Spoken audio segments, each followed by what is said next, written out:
எவன் ஒருவன் முருகனை கையெடுத்து கும்பிடுகிறானோ அவன் ஒருபோதும் அனாதையாக வாழ்வதே இல்லை.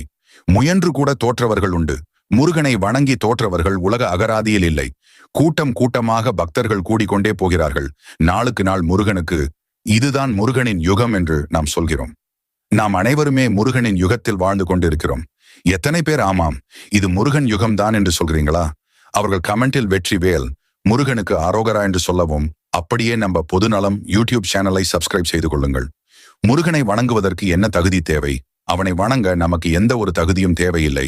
நல்லவர்கள், கெட்டவர்கள், ஏழை, பணக்காரன், இப்படி எந்த ஒரு தகுதியும் முருகனை வணங்குவதற்கு தேவையில்லை. முருகனின் அருள் நமக்கு கிடைக்க வேண்டும் என்ற அந்த ஏக்கம் இருக்கே, அந்த ஏக்கம் ஒன்றுதான் தகுதியே. முருகா என்று சொன்னால் எப்பேற்பட்ட வினைகளும் தீர்ந்து நல்லிருப்பார்கள். அவர் மட்டுமே. இதற்கு எடுத்துக்காட்டு இந்த பாடல் வரிகள்.